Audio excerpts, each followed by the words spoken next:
BlakeJHarris, Console Wars, Sega, Nintendo, and the battle that defined a generation.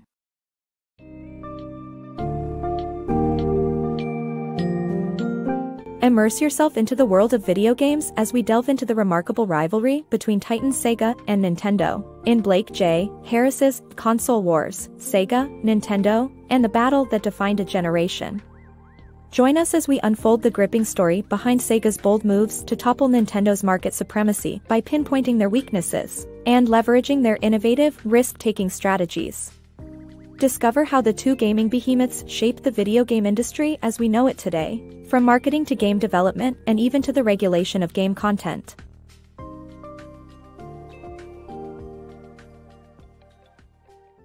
Nintendo's 1990s market monopoly.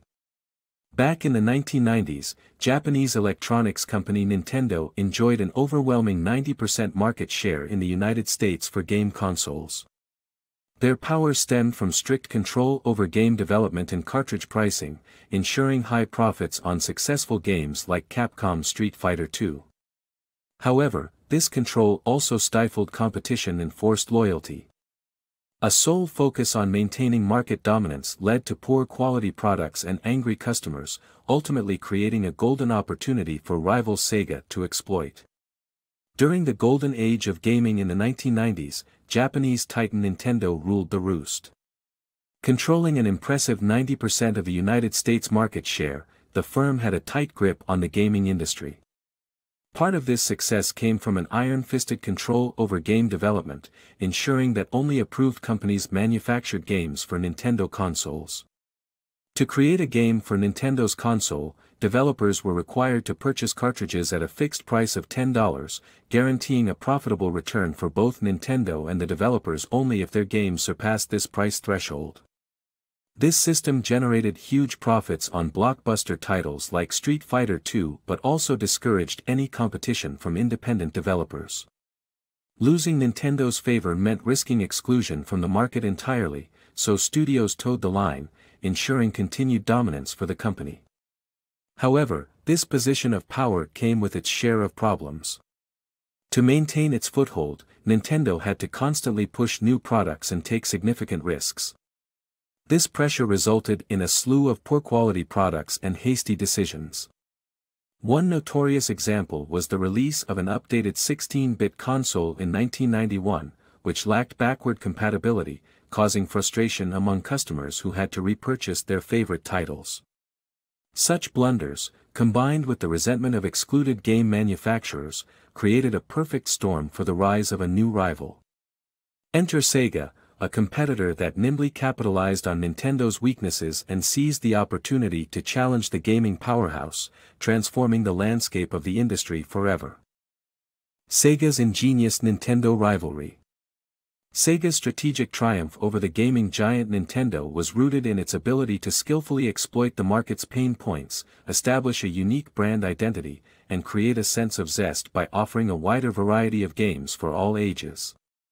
This approach not only disrupted Nintendo's domination but also allowed Sega to imprint its distinctive mark on the gaming world. In the battle between Sega and Nintendo, an underdog emerged victorious. No one expected Sega to overcome Nintendo's influence in the gaming market. The key to Sega's success: identifying and tapping into Nintendo's flaws. The gaming giant was criticized for being overly controlling, dictating game content and catering mostly to children. Sega took the opposite road, granting developers more creative freedom and embracing diverse game titles for a wider audience. Additionally, Sega aspired to challenge Nintendo's staid image by adopting a fun, rebellious persona, embodied by their mascot Sonic the Hedgehog. With Sonic's audacious attitude and unmatched speed, this quirky character became an instant pop icon, turning Sonic into the spunky nemesis of Nintendo's beloved Mario.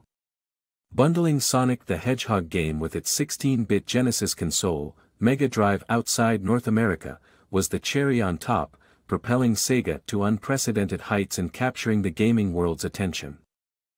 Sega's radical marketing techniques. Sega emerged as a strong competitor in the gaming industry by employing innovative comparison marketing strategies against Nintendo. They showcased the differences in their products, creating events to generate hype and leveraging customer preferences for more realistic gaming experiences. Sega's approach revolutionized the gaming market and set the company apart as an unconventional and creative force. When it comes to rivalry, some brands stand out for the fierce battles they've fought in the world of marketing. Sega is one such brand that utilized comparison marketing to gain a significant edge over their main rival, Nintendo, in the gaming industry. More than merely contrasting their image to Nintendo's, Sega designed sales strategies that capitalized on the differences between the two companies. Upon the launch of Nintendo's 16-bit Super Nintendo (SNES) console, Sega introduced its Genesis console through the Sega World Tour, targeting potential SNES buyers in shopping malls across the United States. This event featured the thrilling gameplay of Sonic the Hedgehog, a fresh alternative to Nintendo's familiar Mario. As a result, the Genesis saw continued success despite the SNES's release. When both brands launched their versions of Mortal Kombat, Nintendo sought to make their game less realistic by altering the blood color. On the other hand, Sega offered an uncensored version with red blood and a special code for an even gorier experience. Naturally, Sega's version gained immense popularity. Enabling their small marketing budget to work efficiently, Sega revolutionized the process of releasing game titles. Instead of merely waiting for in-store features, Sega turned the launches into massive media events. The release of Sonic 2, for instance, was declared Sonic 2 Day, with simultaneous worldwide events generating significant publicity for the game, the console, and the company. In their ascension to gaming prominence, Sega established a bold reputation as an unconventional, creative, and radical brand. But beneath this wacky exterior, the company worked diligently to close deals and maintain a thriving business within the competitive gaming industry. Unleashing Sega's true potential.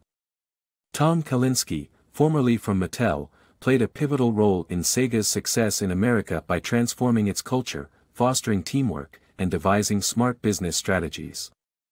Key victories included winning over retailers such as Walmart and being proactive in anticipating market trends, which ultimately contributed to Sega eclipsing Nintendo as a market leader at the height of their success.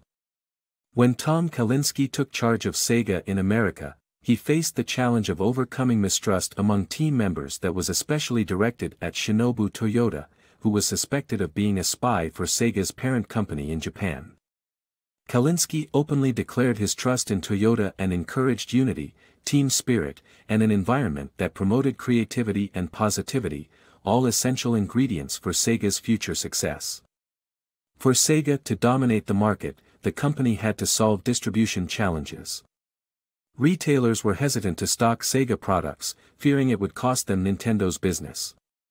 With determination and clever strategies, the Sega team rallied to change these perceptions, working tirelessly to convince top retailers like Walmart to stock their products and executing powerful advertising tactics that ultimately won these retailers over. Sega executives also had a keen sense of timing that benefited their success significantly. They demonstrated expertise in launching attention-grabbing advertising campaigns, releasing new products, and anticipating competitive threats. A prime example of their strategic acumen was getting ahead of Nintendo's console price cuts. The Sega team, upon discovering Nintendo's imminent price slash, worked overnight to implement a price reduction for their own console, leaving customers with the impression that Nintendo was copying Sega's strategy. This combination of united company culture, persistence in overcoming distribution hurdles, and quick-thinking strategies propelled Sega to overtake Nintendo as the market leader when Mortal Kombat was released, a moment that marked Sega's zenith. However, Sega's reign wouldn't last forever, as its consoles gradually faded into history. To unravel the mystery behind their eventual decline, the astonishing story continues. Sega's perilous hardware journey. In the world of gaming, companies like Nintendo and Sega need to choose between focusing on developing games or consoles for growth. Sega took the daring approach of emphasizing hardware expansion. When upgrading their Genesis console, Sega went all in with the innovative yet expensive Sega CD. Unfortunately, the cost deterred customers, and sales didn't take off. Sega's next console, the Saturn, suffered from a lack of high-quality games and an excess of concurrently produced devices, such as the Game Gear. The company further struggled to meet demand for the Saturn, alienating fans. This series of missteps led to Sega's descent from the gaming industry's pinnacle, ultimately forfeiting their position to Nintendo with the release of the hit game Donkey Kong Country in 1994. The Tale of Two Segas. Although Sega is often seen as a single entity, the subsidiary Sega of America, SOA, was notably more successful due to its risk-taking attitude compared to its parent company, Sega of Japan, SOJ. With effective management by Tom Kalinske, SOA became a market leader in the United States. However, the conservative nature of SOJ eventually led to a clash of decision-making regarding the Genesis console's life cycle. SOJ's choice to enforce their calculation over SOA's recommendation resulted in the loss of their leading position in the American console market. Imagine looking at two siblings. From afar, they might seem alike, but a closer look reveals subtle differences in temperament and choices. Sega's story reflects this scenario. Despite being a subsidiary of Sega of Japan, SOJ, Sega of America, SOA, was more productive, thanks to its bold strategies and the leadership of Tom Kalinske. A telling episode at a Japanese restaurant revealed the stark contrast in the approach of the two companies. While Al Nilsson, SOA's global marketing director, was ready to try the risky fugu fish, his SOJ colleagues chose to stick to safer dishes.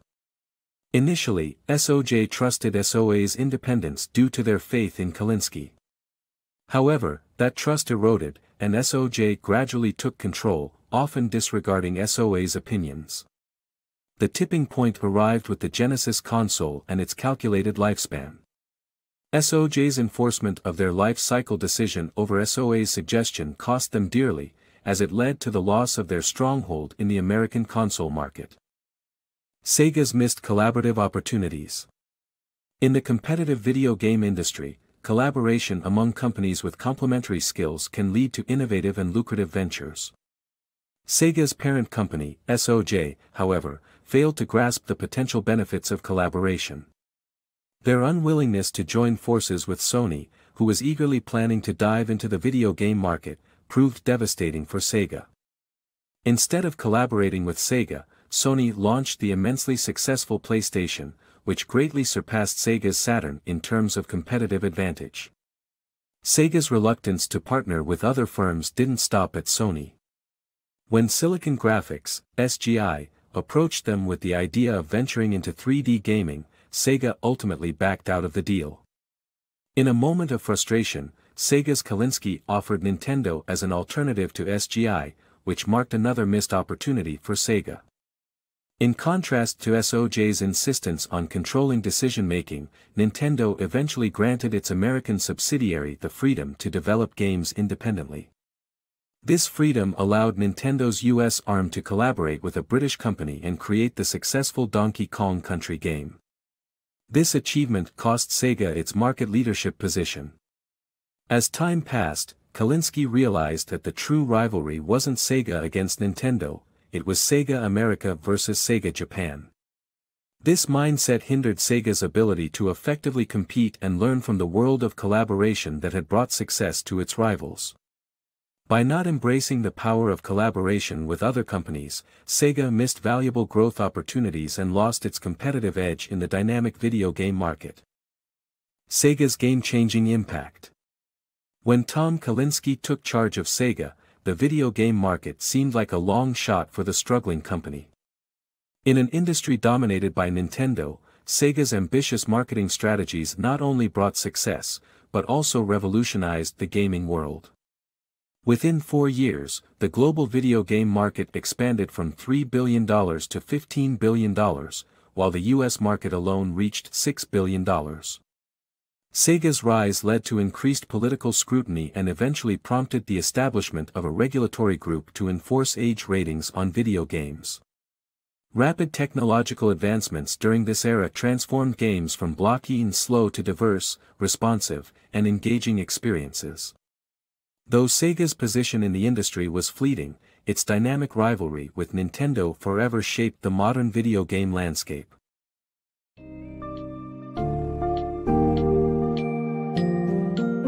The compelling story of Sega and Nintendo's intense competition, as chronicled in Console Wars, reveals the transformative nature of the video game industry and the impact these two influential companies had on its evolution. Though Sega's time at the top was fleeting, the rivalry brought about remarkable technological advancements, diverse games, and important regulatory measures. From video game ratings to the marketing innovations that still influence the industry to this day, the legacy of the Great Console Wars lingers as a testament to the power of fierce competition and creative risk-taking in shaping an entire generation and defining an industry